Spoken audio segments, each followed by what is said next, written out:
मसीह की, प्रभु यीशु मसीह के नाम से आप सभी को प्रेमी सलाम। इस सुबह के समय पर दैनिक वचन प्रोग्राम में हम आपको स्वागत करते हैं। आइए हम प्रार्थना के साथ हम शुरू करते हैं। खुदावंद यीशु मसीह, इस सुबह के समय पर हम आपके पास आते हैं। आज के दिन आपके ओर से हमें दान है प्रभु।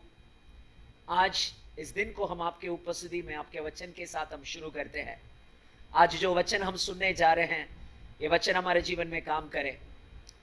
हम विश्वास करते हैं प्रभु, आपके वचन में सामर्थ्य है, आपके वचन में जीवन है।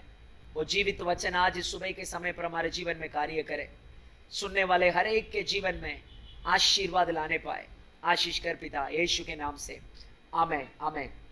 आज इस सुबह के समय पर जो शब्द मैं आपके ध्यान में लाना चाहता हूं वो ये है, फ्रीडम फ्रॉम द वाटरलेस पिट, निर्जल गड्ढे से मुक्ति।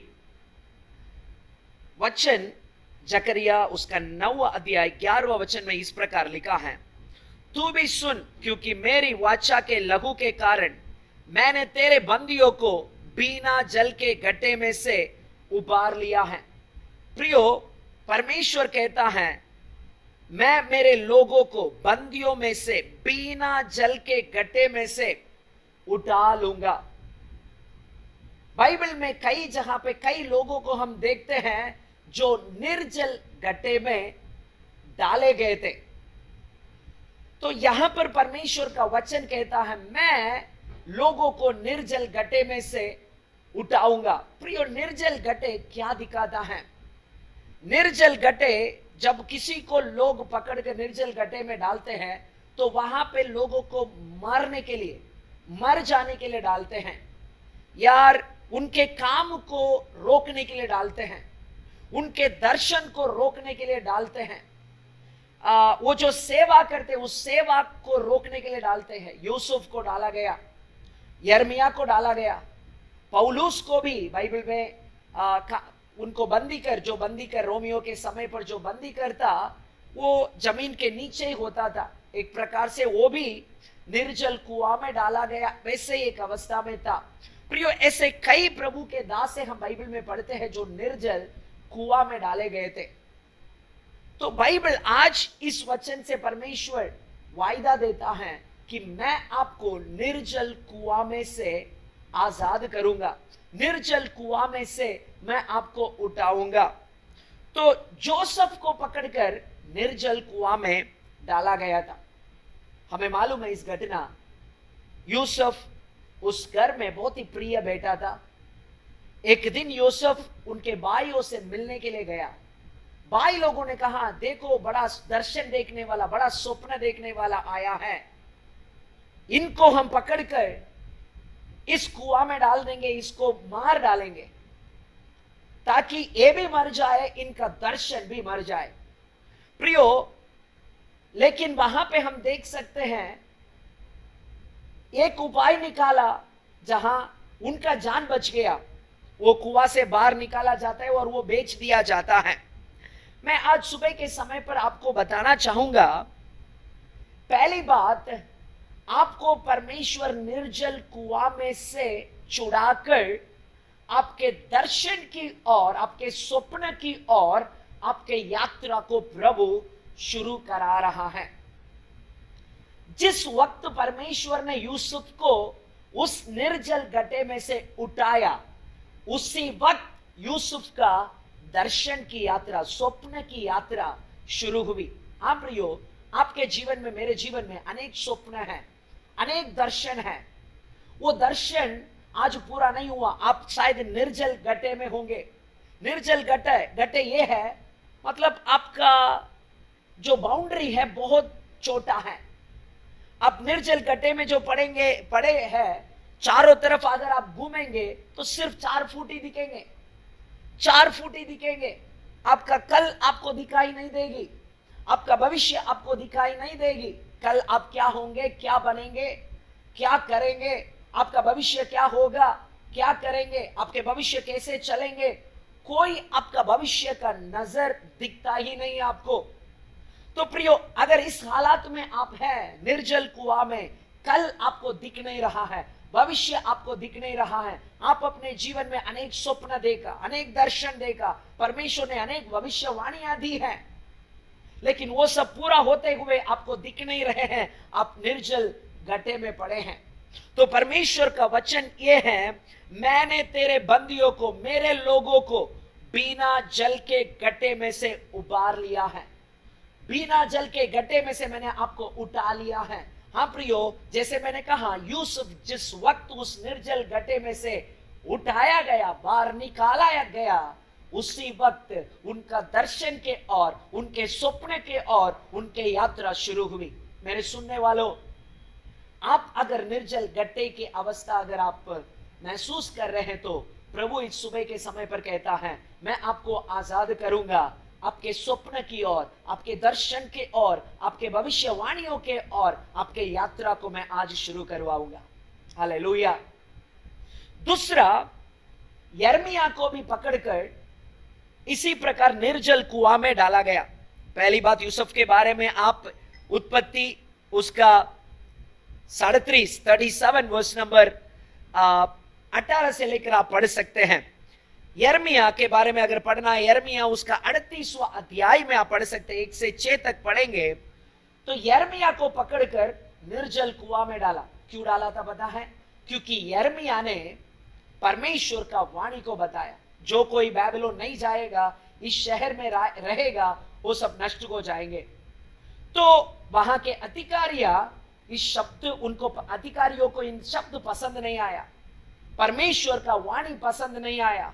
यिर्मयाह को परमेश्वर का शब्द बोलने से रोकने के लिए उनको पकड़कर निर्जल कुआं में डाला गया। प्रियो, आज भी हम परमेश्वर का वाणी को प्राप्त करके, परमेश्वर का वाणी को दूसरे को बोलने से कई परिस्थितियां आज हमें रोक रही है। परमेश्वर चाहता है कि आप और मैं परमेश्वर का वाणी का एक माध्यम, एक चैनल बन जाए। God wants us to become a channel of His voice. प्रभु चाहता है कि आप और मैं उनके शब्दों का, उनके वाणियों का एक माध्यम बन जाए। हम उनसे वचन पाए और सुनने वाले को, लोगों को हम बांटे, लोगों को हम उनके वचन पाकर दे। लेकिन आज कई ऐसे परिस्थितियां हमें दबा के रखा है, कई परिस्थितियां हमें परमेश्वर का आवाज को सुनने से रोकता है, कई परिस्थितियां हमें परमेश्वर का वचन बांटने से रोकती हैं। प्रियो, परमेश्वर कहता है, मैं आपको इस प्रकार के निर्जल कुआं से छुड़ाऊंगा और आप मेरा वाणी का माध्यम बन जाओगे। आप मेरे वचन को सुनोगे, वचन दूसरे को बांटोगे। आप प्रियो, यिर्मयाह परमेश्वर ने छुड़ाया उस निर्जल गड्ढे में से, उनको रोकने के लिए, मारने के लिए डाला गया, लेकिन परमेश्वर ने उन्हें आजाद किया और लगातार वो परमेश्वर का वाणी को बोलता गया और वो परमेश्वर का वाणी का एक माध्यम बन गया। He became a channel of God's voice, receiving word from the Lord and delivering it to the people, communicating it to the people. प्रियो, आप और मैं, परमेश्वर ये सेवकाई हमें देंगे, हम परमेश्वर से वाणी पाएंगे और हम दूसरे को बांटेंगे, परमेश्वर का वाणी का माध्यम बनेंगे, एक चैनल बनेंगे। हमें परमेश्वर आज निर्जल गड्ढे में से उठाएगा। जो भी परिस्थिति आपको आज आपका सीमा को सीमित कर देता है, आपको दूर के नजर को काट देता है, ऐसे परिस्थिति, ऐसे दुख, ऐसे दर्द, वो है निर्जल कुआं। परमेश्वर कहता है, वो निर्जल कुआं से मैं आपको आजाद करूंगा और आप मेरे वाणी का माध्यम बनेंगे। हालेलुया। तीसरी एक बात, यही वचन में आना चाहूंगा, यिर्मयाह 9वां अध्याय में अगर उसका 12वां वचन अगर पढ़ेंगे, इस प्रकार लिखा है, हे आशा डरे हुए बंदियों, गढ़ की ओर फिरो, मैं आज ही बताता हूं कि मैं तुमको बदले में दुना सुख दूंगा, 2 गुना सुख दूंगा। हाँ प्रियो, तीसरी एक बात, परमेश्वर जिस वक्त आपको निर्जल गड्ढे में से उठाएगा, छुड़ाएगा, परमेश्वर आपको 2 गुना आशीर्वाद, 2 गुना अभिषेक, आप जिस गड्ढे में गिर पड़े हो, उस गड्ढे में गिरने के पहले जो आशीर्वाद थे, जो अभिषेक थे, जो अनुग्रह थे, उन सभी का 2 गुना करेगा करके परमेश्वर कहता है। प्रियो, आज आप में से अनेक लोग निर्जल गड्ढे में पड़े हैं। आप गिरने के पहले बहुत ही आशीषित व्यक्ति थे, बहुत ही अभिषिक्त व्यक्ति थे, परमेश्वर का अनुग्रह पाए हुए व्यक्ति थे। लेकिन अगर आज आप खोकर खड़े हैं, परमेश्वर का अभिषेक, वरदान, अनुग्रह, सामर्थ खोकर खड़े हैं, तो प्रभु कहता है मैं आपको निर्जल गड्ढे में से उठाकर इन सभी का दुगुना दूंगा। हालेलुया। प्रार्थना करिए, हे प्रभु मुझे निर्जल गड्ढे में से उठाइए। एक और उदाहरण, पौलुस को गड्ढे में डाला, क्यों? सुसमाचार प्रचार करने से रोकने के लिए। रोक पाया? नहीं। बंदी घर में रहकर भी, बंदी घर के बाहर भी सामर्थ्य के साथ, बड़ी जोश के साथ वो सेवा करता रहा। बंदी घर में बाहर आकर अपने आप को छुपाया नहीं, लेकिन बिंदास परमेश्वर का वचन को बोलता गया। हाँ प्रियो, परमेश्वर कहता है इस सुबह के समय पर मैं आपको निर्जल गड्ढे में से उठाऊंगा। मतलब कोई भविष्य दिख नहीं रहा है, निर्बल हूं, बचने का कोई रास्ता दिख नहीं रही है, बचने का कोई रास्ता दिख नहीं रहा है। परमेश्वर कहता मैं आपको निर्जल गड्ढे में से उठाऊंगा। जब परमेश्वर निर्जल गड्ढे में से आपको उठाएगा प्रियो, उस वक्त आपके दर्शन की और आपके यात्रा शुरू होगी। आप परमेश्वर का वाणी का एक माध्यम बन जाओगे और आप पहले आपके पास दो अभिषेक, अनुग्रह, वरदान थे, उस सबका आप दोगुना भाव पाओगे और पौलुस के समान बड़ी दृढ़ता के साथ, सामर्थ्य के साथ यीशु मसीह का सुसमाचार प्रचार करते रहोगे। आइए हम प्रार्थना करेंगे। आपके जीवन में यदि आप इस सुबह के समय पर महसूस कर रहे हैं मैं निर्जल गड्ढा में हूं, प्रभु से प्रार्थना करिए, प्रभु जरूर आपको आजाद करेगा। यीशु मसीह बंदियों को आजाद करने के लिए 2000 वर्ष के पहले इस दुनिया में आया। प्रियो, विश्वास से प्रार्थना करिए। निर्जल कुआं में से यूसुफ को और यिर्मयाह को, इस्राएलियों को और पौलुस को भी बचाया, आपको भी बचाएगा। परमेश्वर आश्चर्य कार्य आपके जीवन में करेगा। आइए प्रार्थना करेंगे। खुदावंद यीशु मसीह, इस सुबह के समय पर मेरे सुनने वाला हर एक भाई बहनों के लिए मैं प्रार्थना करता हूं, यदि वो अपने जीवन में निर्जल गड्ढे का आप महसूस कर रहे हैं, उनका सीमा सिर्फ 4 फुट है, कुछ दिख नहीं रहा है, कल दिख नहीं रहा है, भविष्य दिख नहीं रहा है, उनका दर्शन पूरा होते हुए नहीं दिख रहा है, उनका स्वप्न पूरा होते हुए नहीं दिख रहा है, भविष्यवाणियां पूरा होते हुए नहीं दिख रही है, तो प्रभु जी मैं प्रार्थना करता हूं यीशु के नाम से उन्हें आप निर्जल गड्ढे में से आजाद करिए। निर्जल गड्ढे में से उन्हें आजाद करिए। एक नया शुरुआत अपा दर्शन की ओर उनके यात्रा आज शुरू हो जाए। अपा दर्शन की ओर, स्वप्न की ओर उनके यात्रा आज शुरू हो जाए।